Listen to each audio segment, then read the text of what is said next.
반갑습니다. 주식 탐구 생활 천진입니다. 이번 시간에는 지난 시간에 이어서 대선 테마주 다뤄보도록 하겠는데요. 황교안 관련주에 대해서 설명을 좀 하도록 하겠습니다. 다시 한번 살펴봐도 범보수 진영 지금 1위 주자가 황교안 전 총리입니다. 그래서 당연히 이제 시장에서는 가장 큰 또 관심을 받게 되는 거고요. 그래서 진보 쪽에서는 이낙연 총리, 보수 쪽에서는 황교안 전 총리가 가장 유력한 지금 후보로 떠올랐다라고 보시면 되세요. 자, 그러면 황교안 관련주들 살펴보죠. 한창제지, 이미 한창제지 같은 경우는 따로 동영상을 만들어 놨습니다. 그래서 그걸 좀 참고를 하세요. 대장주고요, 한창제지가. 그래서 기술적인 설명은 하겠습니다만 관련 내용에 대해서는 따로 동영상을 만들어 놨으니까 한창제지를 참고해 보시기 바랍니다. 인터엠 최대주주 조승구씨 성대 동문이고 박호순 사회이사가 법무법인 태평양 고문 활동입니다. 공시상으로는 부인했습니다만 당연한 거라 했습니다. 그런 수순들이요. 자, 서현탄 메탈 김승기 사회이사가 성대 동문인데 자꾸 구설수에 올라서 그런지 무슨 이유인지 몰라도 중도 퇴임했습니다. 그래서 지금 서현탄 메탈은 김승기 사회이사가 이제 중도 퇴임을 했기 때문에 재료의 소멸로 볼 수도 있습니다만 나중에 김승기 사회이사가 황교안 전 총리의 측근으로 만약에 픽업된다 그러면 그 연결고리를 가지고 움직일 수 있기 때문에 일단 킵은 해놓으셔야 돼요. 한국 맥널티 이은정 대표가 국가지식재산위원회 위원으로 활동하는데 황교안 전 총리가 총리 시절 관할할 때 그때 이제 국가지식재산위원회에 들어왔기 때문에 그걸 지금 엮어가지고 최근에 좀 부각이 되고 있는 거고요. 뉴인텍 같은 경우는 이제 김병재 사회이사가 법무법인 태평양 파트너미러로 활동을 했습니다. 다만 이제 3자 배정 유증 실시를 하고 있는데 그거 좀 확인을 좀 해야 되고요. 한송네오텍 스펙 합백전 동부 스펙 3호 대표이사가 이제 황성국 씨인데 친인척설이 나돌아서 확인은 좀 불가하고 있습니다. 그래서 혹시라도 팩스체크가 되시는 분들은 제보 부탁하고요. 뭐 이지는 다 아시죠? 박근혜 전 대통령의 동생 박지만 회장이 소유하고 있는 기업입니다. 그래서 이제 엮어가지고 좀 움직이려고 하고 있는 거고요. 성문전자 신동열 대표가 성대 동문이고 우진플라잉 같은 경우 김익환 대표가 성대 동문입니다. 덕양산업은 박상일 감사가 사실 동기 설인데 실질적으로 이제 확인은 좀 안 되고 있고요. 솔고바이오 김석원 대표가 성대 법대 동문입니다. 세동 윤정선 대표가 성대 동문, 이퓨처 황경호 대표가 친인척설이 있고 이창수 사회이사가 성대 동문설인데 확인 불가되고 있기 때문에 마찬가지로 뭐 제보가 있으면 좋겠습니다. 그러나 이 종목들이 큰 움직임을 보이지 않고 있기 때문에 그닥 시장에 관심을 못 받을 것 같아요. 인포뱅크 박태영 대표가 경기고 동문 이런 설에 지금 있는 거고요. 자, 그래서 이렇게 지금 황교안 관련주들이 시장에 관심을 받고 있습니다만 이 중에서 몇 종목 안 됩니다. 그래서 집중해서 볼 종목들 여러분들이 더 관심을 가져야 돼요. 자, 한창제지는 계속 얘기를 했습니다만 따로 동영상을 만들어 놨으니까 꼭 참고하세요. 자, 인터엠 보시면 박호순 사회이사가 태평양 법무법인 고문입니다. 역시 세력들이 리스크를 위해서 완전 부실주들은 잘 안 다루려고 한다 그랬습니다. 최근에는 유벌 600%니까 당장 뭐 부도 날 일 없고요. 부채 관리 잘 되고 있고 그렇게 적자가 막 누적되는 그런 회사는 아닙니다. 서현탄 메탈 보시다시피 이제 김승기 사회이사가 중도 퇴임을 했습니다. 1신상의 이유로 12월 4일자로 중도 퇴임을 했는데 이것이 과연 그 황교안 전 총리하고 무슨 관계 때문에 퇴임을 한 건지 나중에 뉴스를 좀 보셔야 돼요. 만약에 이 김승기 사회이사가 황교안 전 총리의 최측근으로 픽업이 된다 그러면 그럴 땐 여러분들이 서현탄 메타 또 관심을 갖고 보셔야 된다는 소리입니다. 자, 이은정 대표 같은 경우 한국 맥널티의 대표이사인데 국가지식재산위원회에 2015년에 들어갔습니다. 요때 이제 당시에 총리가 황교안 총리였기 때문에 그걸 가지고 지금 엮었던 거예요. 유보율이 1000%가 넘기 때문에 뭐 부도날 이유가 없죠. 이 회사가. 자, 뉴인텍 같은 경우 장기수 대표가 성대 출신입니다. 이제 과는 물리학과예요. 근데 동문으로 엮은 거고요. 다만 유보율이 보시다시피 많이 났습니다. 부도가 언제든 날 수 있는 거예요. 그렇기 때문에 삼자배정을 본인 이 장기수 대표 본인이 이 삼자유증 물량을 받았습니다. 약 30억 정도 받았는데요. 자, 10일 날이 납입일이기 때문에 월요일이죠. 내일입니다. 내일 과연 이것이 납입이 정상적으로 돼가지고 물량이 들어오는지 꼭 확인을 해야 됩니다. 뉴이텍을 매매하실 분들은. 만약에 이거 납입이 안 됐다면 문제가 생기는 거죠, 회사가. 특히 부실 회사이기 때문에 주의하셔야 돼요. 보시다시피 지금 실적도 매년 적자에다가 유보율도 지금 많이 났습니다. 조심하셔야 된다는 소리예요. 이런 걸 다루는 세력이라면 아예 방송에서 좀 하기 어려운 얘기를 해야 됩니다. 녹방으로 남겨놓을 수 없는 얘기이기 때문에 그건 좀 나중에 실시간 방송을 할 기회가 있으면 그때 설명을 드릴게요. 왜 이 부실 회사들을 다루면 안 되는지. 자, 한송네오테 보시다시피 이제 사채 물량이 있습니다. 14억 정도 사채 물량이 있고요. 물량은 크지 않습니다. 근데 언제든지 나올 수 있는 물량이라는 거 1000원짜리고요. 유보율은 뭐 400%니까 망할 일은 없는데 조금 좀 기술적으로 좋은 모습은 아니기 때문에 이따 좀 설명을 드리죠. 차트상의 설명을. 자, 이지 유보율 500%뭐 당장 망할 이유 없습니다. 뭐 부채 관리도 어느 정도 되고 있고요. 올해 실적은 좀 좋지 않습니다만 어쨌든 뭐 박지만이란 또 상징적 인물이 있기 때문에 망할 이유는 없다. 그러나 엮이려면 좀 더 강력한 재료가 필요합니다. 자, 성문정자 신동열 대표가 그 성균관대 출신입니다. 동문으로 엮인 거고요. 유보율 200%. 실적이 별로 좋지 않은데 올해는 조금 개선이 되려고 하고 있습니다. 그래서 이제 당장 뭐 부도날 이유는 없습니다만 그래도 실적이 좋지 않기 때문에 시장에서는 좀 지켜봐야 된다는 소리입니다. 자, 우진플라임 역시 마찬가지로 성대 출신입니다. 동문이고요. 유보율 1300% 망할 이유 없죠. 근데 올해 실적이 좀 좋지 않습니다. 그렇지만 뭐 당장 망할 이유 없고 부채 비율이 조금 부담은 돼요. 이런 것들이 이제 실적 악화를 계속 만들어낼 수 있기 때문에 그런 거 부담이 됩니다만 뭐 당장은 뭐 부도 위험이 없기 때문에 세력들로서는 크게 부담이 없습니다. 자, 덕양산업. 자, 박상일 감사가 법무부인 충정의 서울대 출신인데 그래서 이제 뭐 엮은 겁니다. 유보율 200%. 실적은 그렇게 좋지는 않습니다. 그러나 부채 비율이 높기 때문에 세력들로서는 그렇게 매력적이진 않습니다. 자, 솔고바이오 유보율이 마이너스죠. 실적 계속해서 적자고요. 리스크가 크다는 소리입니다. 성대 법대 출신인데 이런 리스크가 큰 종목들을 세력들은 예전과 다르게 좋아하지 않는다는 소리예요. 자, 세동 유보율이 60% 정도 수준. 근데 부채가 굉장히 많습니다. 거의 뭐 5배 이상 부채를 갖고 있기 때문에 이런 그 실적도 나쁘고 유보율도 작고 부채가 크고 성대 동문이라 그래서 세력들이 막 좋아하지 않는다는 소리예요. 그러니까 주의하셔야 된다는 소리입니다. 이퓨처 이 황경호 대표하고 이창수 그 사회이사 설은 많은데 팩스 체크가 안 되기 때문에 좀 지켜봐야 됩니다. 뭐 제보해 주셔도 좋고요. 자, 유보율이 635%.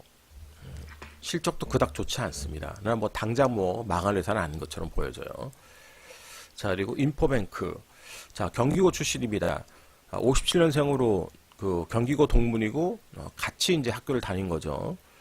자, 1170% 정도 유보율이 있고 매년 흑자고 망할 이유 없습니다. 그래서 이런 종목들이 만약에 그 인맥주 플러스 정책주로 만약에 엮인다 그러면은 좋죠. 경기고 서울대니까 전략을 잘 짜셔야 됩니다. 자, 차트의 모습을 보도록 하죠. 자, 한창저지 역시 대장주의 역할을 할 수밖에 없죠. 깔끔하지 않습니까? 1차 상승 나오고 눌림목 주고 다시 2차 상승 3파를 형성했다는 소리입니다. 이낙연 관련도 때 설명을 했듯이 이렇게 테마의 대장주, 그러니까 황교안 총리 관련 테마주의 대장주는 한창재지다. 그럼 이 한창재지가 흐름을 놓고 보셨을 때 3파까지 완성이 된 겁니다. 그럼 5파를 만든다는 소리죠. 5파. 대장주기 때문에. 그럼 5파를 어떻게 만드느냐는 세력들 마음이라고 그랬습니다. 그리고 시장의 여건도 일부 작용을 할 거고요. 과연 세력들이 바로 자 1파에서 눌림목 줬던 기간 한 달 눌림목 주고 자 한 달에 눌림목을 주고 3파를 만들었듯이 또 3파를 이렇게 만들어 놓고 한 달을 눌림목 주고 갈지 아니면 2달을 옆으로 횡보를 할지 아니면 정말 한 2주 한 달이 아니라 거래일 수로는 이제 2주면 10거래일이 되겠죠. 10거래일 정도만 눌림목을 주고 날아갈지 그거는 그들 마음이지 우리들 마음이 아니라는 소리입니다. 그리고 가격 조정도 과연 깊은 가격 조정을 줄지 옅은 가격 조정을 줄지도 자기들 마음인 거고요. 대신 가격 조정이 깊어지면 5파의 힘이 약한 거고요. 가격 조정이 작으면 5파의 힘은 커질 수 있다는 소리입니다. 물론 이낙연 때도 설명을 했듯이 악재가 분명히 없어야 돼요. 그러면 당연합니다. 요 고점 때 상징적인 고점이죠. 2,000원. 자, 이 2,000원이라는 고점 지난번에 그 넘지 못했던 가이드라인 이 마디가가 이제 거꾸로 균형가를 만들면서 이 자리가 깨지지 않고 종가상으로 움직이면서 올라가면 얼마든지 5파는 이 고점을 넘어갈 수 있는 겁니다. 그런데 여기가 깨지면 5파의 힘도 미약할 수밖에 없는 거예요. 그러니까 가격 조정을 어떻게 받느냐. 그럼 다시 5파가 강해지기 위해서는 에너지를 더 많이 모아야 된다는 소리입니다. 그래서 기술적 부분들 잘 여러분들 생각을 하시고요. 대장주가 한창재지라는 거 꼭 기억을 하시기 바랍니다. 자, 인터넷 보시면 라운드형을 그렸던 기술적 부분들이 라운드형으로 움직였던 게 대량 거래를 수반하면서 1파를 아주 크게 만들었습니다. 상당히 큰 1파, 후보할주 중에서 굉장히 큰 1파를 만들었는데요. 얘도 마찬가지죠. 이 지점을 깨면 안 되는 거예요. 이 지점을 깨면은 이 1파가 소멸됐다고 봐야 되는 겁니다. 그러면 3파가 굉장히 낮게 나오게 되겠죠. 그래서 기술적인 부분들을 여러분들이 꼭 잘 체크를 해볼 필요가 있고요. 자, 한국 맥널티 얘도 마찬가지로 1파, 2파, 3파까지 나왔습니다. 자, 그러나 거래되는 모습이 확실히 대장주에 거래되는 깔끔한 모습과는 다르죠. 네, 그만큼 거래량도 작기 때문에 그렇습니다. 그래서 사실 단타치기에는 별로 좋은 종목은 아니에요. 한국 맥널티 같은 경우 거래량이 작기 때문에 그래서 흐름만 여러분들이 놓고 보시기 바랍니다. 이등주로서 움직임들이 어떻게 나오는지. 자, 뉴인텍은 아까도 설명을 드렸듯이 지금 바닥권에서 소식이 전해지면서 거래를 싣고 움직이는데 굉장히 꼬리들이 많이 달리죠. 매물 부담을 받고 있습니다. 더군다나 이제 부실주고 월요일날 이 3자 배정에 대한 물량 납입이 완료가 됐는지 확인이 돼야 돼요. 자, 한송레오테 마찬가지로 거래량을 싣고 움직였으면은 탄력적으로 추세를 만들어 가야 되는데 오히려 바닥까지 났다가 다시 올라오는 모습입니다. 약해요. 거래량 자체는 대량 거래를 만들기 때문에 매매하기는 나쁘지는 않습니다. 물론 장중 단타를 해야 된다는 소리고요. 장중 단타 할 때는 이렇게 대량 거래를 터트리는 종목들이 상당히 좋습니다. 단타하기. 그러나 문제는 추세를 만들어 가지 못하기 때문에 그런 부분들을 여러분들이 잘 이해를 해야 된다는 소리입니다. 그러니까 한성레어텍 같은 경우는 접근할 때는 무조건 장중단타로 다 끝나야 된다는 소리예요. 그래야 싸움을 할 때 유리하다는 소리입니다. 자, 2G 뭐 박근혜 전 대통령하고 계속 엮여져 있기 때문에 박지만 씨가 황교안 전 총리하고는 당연히 엮일 수밖에 없죠. 그러나 보시다시피 출렁출렁거립니다. 굉장히 지저분하게 움직이죠. 그러니까 제대로 된 큰 세력들이 붙은 게 아니란 소리입니다. 거래량이 가끔씩 이렇게 터져주지만 최근엔 거래량 없이 또 올라오기 때문에 매매하기가 쉽지는 않아요. 이런 종목들이. 거래량을 대량 거래를 실어야지 장중단타라도 하는데 그렇지 않고 있기 때문에 또 매물을 계속 받으면서 찌글거리고 있기 때문에 깔끔한 모습이 아닙니다. 그러니까 기술적으로 깔끔한 종목들이 좋다는 소리예요. 매매하기가. 자, 성문전자 마찬가지죠. 1파를 올라오는 지점에서도 가끔씩 이제 거래량을 수반하지만 굉장히 지저분합니다. 이렇게 지저분한 종목들은 될 수 있으면 움직임만 후발주들의 움직임들이 어떻게 되는지를 보시고 매매는 안 하는 게 좋다는 소리입니다.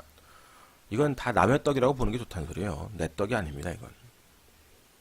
자, 우진프라임도 보시면 좀 거래를 실으면서 바닥에서 움직임이 나왔지만 어때요? 굉장히 찌글거립니다. 지금도 올라올 때 역시 고점에서 매물 받고 있고요. 그러니까 깔끔하지 않다는 소리예요. 우진프라임 같은 경우. 얘도 마찬가지로 매매하기는 별로 좋은 종목이 아닙니다. 자, 덕양 같은 경우 이제 바닥권에서 올라오는데 거래량도 없어요. 당연히 매매하기 좋은 종목이 아니죠. 저가준데도 불구하고.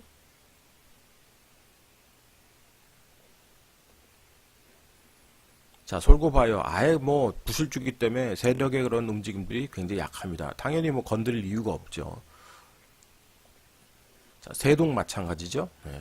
벌써 차트 흐름이 좋지 않은 종목은 아무리 뭐 엮여 있다 그래도 매매하면 안 되는 겁니다. 자, 이 퓨처 출렁출렁거리면서 한 번씩 거래를 만들어 놓습니다만 굉장히 지저분하죠. 네. 역시 매매하기 좋지 않은 종목. 자, 인포뱅크 끼가 있습니다. 대량 거래를 수반해서 한번 장대 항공도 만들고요. 네, 그리고 추가 상승도 노려보려고 했습니다만 역시 거래가 말르면서 다 이것이 무너졌습니다. 그리고 기술적으로 또 한번 거래를 실었습니다만 다시 또 꼬꾸라지고요. 그러나 최근에 이제 거래량 없이 기술적으로 반등을 시도했는데 이 종목은 그래도 관심을 가질만 해요. 왜? 끼가 있기 때문에. 저렇게 한 번씩 대량 거래를 만들고 상한가도 가고 추가 상승도 노렸던 종목이기 때문에 이런 종목은 킵을 해놓고 보실 필요가 있습니다. 특히 대량 거래 실리는 부분, 요 고점들을 통과할 때 대량 거래를 만드는지 잘 보시면서 킵해놓고 봐야 된다는 소리죠. 그러니까 테마주들의 논리를 여러분들이 이해하시려면 급등주 논리하고 테마주 논리하고 조금은 다릅니다만 그래도 테마주 논리가 조금 더 쉬운 게 대장주가 있기 때문에 쉽습니다. 대장주가 꺾이는지 안 꺾이는지 보면 되니까요.